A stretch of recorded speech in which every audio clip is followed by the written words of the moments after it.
శివారెడ్డి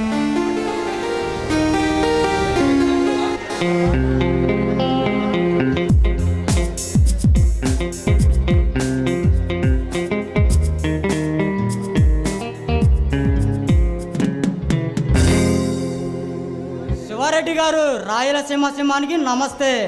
నమస్తే మహేంద్ర. శివారెడ్డి, నాతో ఏదో పని పడి నేను కాల్ చేశారు. అవును మహేంద్ర, నువ్వు ఒకటి ఆ పైలోకాలకు పంపించాలి. ఎవడో చెప్పు శివారెడ్డి, వాడి తల తీసి నీ కాళ్ళ దగ్గర పడేస్తా. మహేంద్ర, రాజావే కుర్ర డాక్టర్ నా అబ్బాయి పోటీగా నిలబడతాడు. వాడి ఎంతో నువ్వు చూడాలి. రాజా, ఈ పేరు ఎక్కడో విన్నట్టుంది.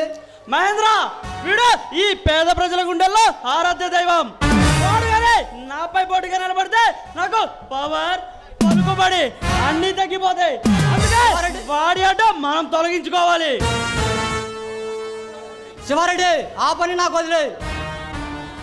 ఈ విషయం మర్చిపోయి మీరు ప్రశాంతంగా ఉండండి. మహేంద్ర, మరొక విషయం, త్వరలో వస్తున్న ఎలక్షన్లకి మీ కుర్రాళ్ళు పంపించి నేను గెలిచేటట్టు రిగ్గింగ్ చేయించే బాధ్యత నీదే.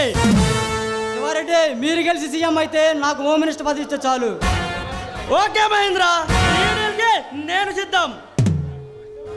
శివారెడ్డి, నా వాళ్ళని 100 మందిని పంపిస్తా. అడ్డం వచ్చినని అడ్డంగా లేపేపిస్తా. మహేంద్ర, మరొక ముఖ్యమైన విషయం, నా పేరు బయటకు రాకుండా చూసుకో. అదంతా నేను చూసుకుంటా, మీరు మీ పనిలో ఉండండి. మహేంద్ర, ఈ ఆనంద సమయంలో మా నర్తకితో విందు చేసుకో. ఈ బాడీకి అడగాలు తగిలి చాలా అయింది.